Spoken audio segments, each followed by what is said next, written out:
We begin with a Fox News alert. The U.S. Embassy in Kabul, Afghanistan has a warning. It has received credible threats of an imminent attack in Kabul within the next 48 hours. Our embassy is urging Americans to, quote, exercise extreme caution when moving about the city of Kabul, end quote. In a statement entitled Emergency Message for U.S. Citizens, there are no further details that we see about any targets, the timing, the exact method of the planned attack. This has heightened this threat, on top of the State Department's already alerting Americans that they should not travel to Afghanistan. We're watching this very closely. Breaking news on this when we get it. And another Fox News alert. The man accused of killing 3 people in a shooting rampaged at a Planned Parenthood clinic in Colorado, set to appear before a judge this afternoon. Robert Deere has reportedly made rambling remarks about Planned Parenthood. He's described as a loner and is said to have a grudge against President Obama. This is Outnumbered. I'm Andrea Tanteros. Here today, Harris Faulkner, Sandra Smith, commentator and national spokeswoman for the LIBRE Initiative, Rachel Campos-Duffy, and today's hashtag One Lucky Guy, the host of Making Money on FBN. Charles Payne is back. Welcome back, Charles. You're outnumbered. Thank you very much. I appreciate it. A good day to be here. Unfortunately, not all of them are great topics, but they're all very critical topics. That's right. So let's get to those topics. Okay. Right now, police in Colorado Springs not saying much about what may have prompted Deere to go on his shooting rampage, killing 3 people and wounding 9 others. Among the dead, who have now been identified, police officer Garrett Swayze, Iraq War veteran Kier Stewart, who ran back into the building to warn others, and Jennifer Markowski, each leaving behind 2 children. Will Carr live from Colorado Springs with more. Will? Hey there, Andrea. So far, prosecutors have not announced what the formal charges against Robert Louis Deere will be, most likely because they're deciding if they want to charge him with capital murder and go for the death penalty. Now, I believe that we have a live picture of the county jail where he's being held right now before his court appearance here this afternoon. The big question is, what was his motivation for storming the Planned Parenthood Friday, killing 3 people, shooting 9 others? We know authorities searched his trailer about 60 miles west this weekend looking for clues. Neighbors say that he's a loner, that he's not been overly passionate in the past talking about religion or abortion, but there are reports out that after the shooting he told investigators, quote, no more baby parts, an apparent reference to the recent Planned Parenthood controversy on the national level. While the investigation continues, we're learning more about the 3 people who were shot and killed, 2 who are being recognized for their apparent heroic actions. Officer Garrett Swayze is being described as a family man. He was a co-pastor at his church, a man of God. He died while running towards the shots that were being fired. Then there's Kier Stewart, an Army veteran. He served in Iraq. His brother says that he was shot and killed while trying to save lives inside the Planned Parenthood. I was crushed.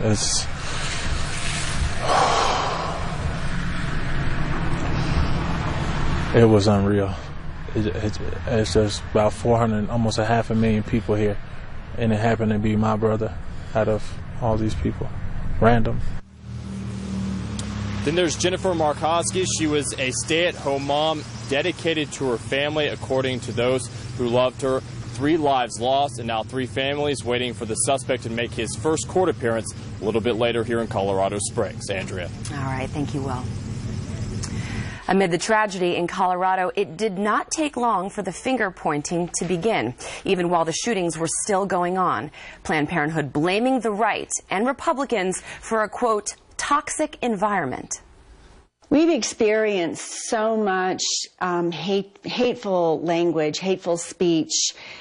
Such a negative environment has been created around the work that Planned Parenthood does, around the idea of safe and legal abortion. And we've seen that across the country from all sorts of speakers in the last few months. I can't believe that this isn't contributing to some folks mentally unwell or not, thinking that it's okay to target Planned Parenthood or to target abortion providers. In the meantime, Hillary Clinton and Bernie Sanders quick to show their solidarity with Planned Parenthood, the Democratic candidates for president attacking Republican opposition to the family planning organization. We should be supporting Planned Parenthood, not attacking it.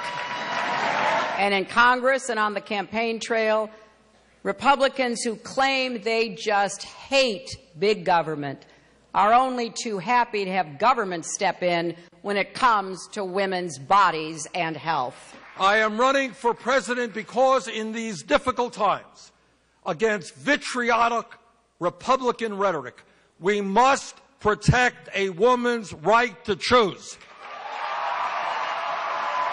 And we must defend Planned Parenthood.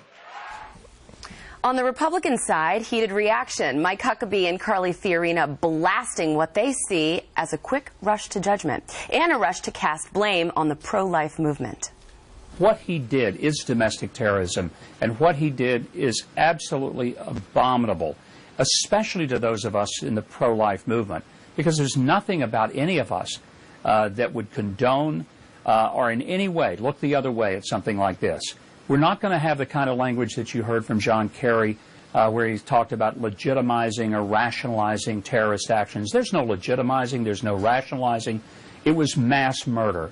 It was absolutely unfathomable. This is so typical of the left, to immediately begin demonizing a messenger because they don't agree with the message. So what I would say to anyone who tries to link this terrible tragedy to anyone who opposes abortion or opposes the sale of body parts is this is typical left-wing tactics. So is it? I mean, I think this was pretty predictable, Charles. You saw on Twitter a lot of people rushing to judgment. Yeah. The same people that hesitate using the phrase Islamic terrorism were very quick to use the term Christian. You're absolutely right. In fact, Harris and I both, we covered this live on Friday. And, you know, you had to walk a very thin line, obviously. And, you know, you knew Planned Parenthood was there, but there were other businesses there. You kind of figured it was centered on this. And as soon as that was the case, you know, people were tweeting me the definitions of terrorism and those kind of things. But, you know, when I listened to what Hillary said, from what I understand, people have an opposition, particularly some of the politicians, Republican politicians running for the White House, to the idea of taxpayers funding Planned Parenthood and abortion. They're not saying, hey, listen, the courts have ruled, perhaps they'll rule again in the future. They're not saying, and you don't have to like abortion, but they're saying there's no way in the world that taxpayer money should be used for that, particularly when they're talking about selling baby parts.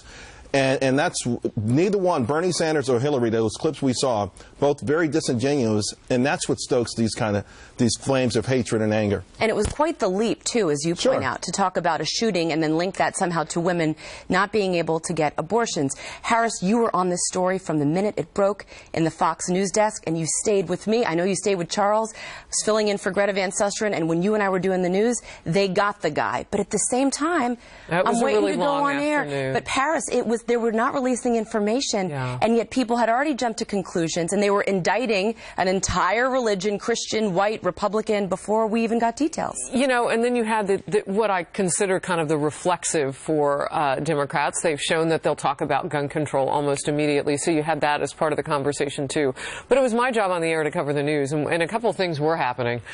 We didn't know about those fatalities, even though the public information officer, the people who were representing the police department in Colorado Springs, were being directly asked about it. So there was that kind of delay of information. They're running an investigation. This is still an active, open crime scene right now. They're doing their jobs. They haven't even charged this guy yet. You know, we're waiting for him to make his first appearance in court. So not only is it too quick to judge what the motive might have been, but we actually have a situation in one of these horrible cases where this guy's going to go to court. That doesn't happen every time. So we potentially could get some answers. Why don't we wait for them? Well, I was just going to say that the pro-life movement is a nonviolent movement. I mean, by definition, it's about finding nonviolent solutions. It's about life. It's about finding nonviolent solutions to unplanned or difficult pregnancies. So it's very cynical for them to tie that to the movement. And in fact, the officer who saved those lives happened to be pro-life himself. I think we make no mistake. I think this is about the upcoming hearings that are coming on the investigation on Planned Parenthood. And they're deeply embarrassed about these videos. It pulled the curtain on what really happens in those back rooms of the abortion clinics. And that's what this is about. They want to muzzle us. Well, and Sandra, it seemed like the left was saying, do not speak ill. You're not allowed to voice your opinion about the illegal, I should say, harvesting of baby parts on the off chance that some lunatic out there might hear that rhetoric and decide to go shoot up a clinic. To me, it was such a bizarre but yet predictable jump for them. I mean, while the shooting was still going on, you had a Huffington Post blogger blogged out this demanding that as self-righteous white Christians please just admit that they have plenty of their own terrorists. A radio show host, again, while the shootings were still going on, while this is an open investigation and the police is saying don't jump to conclusions. We don't know this man's ideology. We don't know if he has a mental illness. And also you've got Planned Parenthood not even reacting to this. Radio host tweeted out that Republicans have yet more blood on their hands. I mean, I go back to Planned Parenthood, said we won't even speculate on why this man targeted one of our clinics.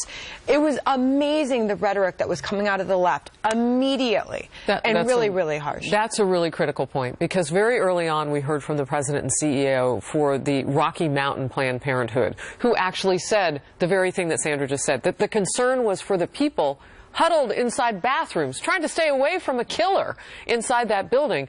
But put all of that aside.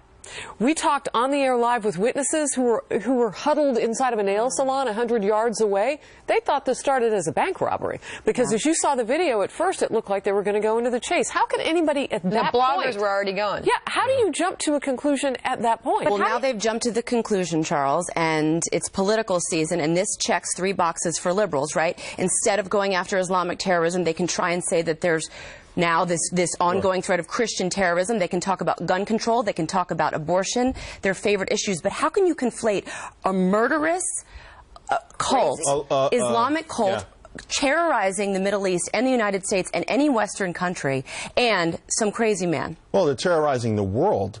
You know, after the Paris attack, I was going to do an economic evaluation of it all, and I went and I looked almost every single day. And we're not talking about a lone gunman. We're talking about, to your point, Islamic cult ideology based on hatred and the destruction of those who are different than them. And the body count is significantly higher. The other side of this, guys, you know, what about Harris when they brought in those military-style vehicles to help get those people to safety? We're talking about disarming our police. We're talking about demilitarizing our police, because it's not right for them to have those kind of things. He was shooting at police officers.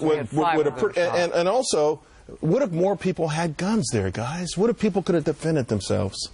It may have been a different outcome. Yeah. But they don't want to talk about that. All right, Donald Trump drawing massive crowds as his Republican rivals ramp up their attacks on him. So will it do them any good, or will it only backfire? Plus, new concerns about Syrian refugees. German officials reportedly worried that they're being recruited by extremists once they arrive in the country. And right after the show, catch more from the couch on the web. It's called Outnumbered Overtime. It's magical. It's roughly 10 minutes, and you can fire off any question. FoxNews.com/outnumbered. Click that Overtime tab. You can send us questions, you can send us comments, or lunchtime, I don't know, meal recommendations for me, Harris, or anyone else.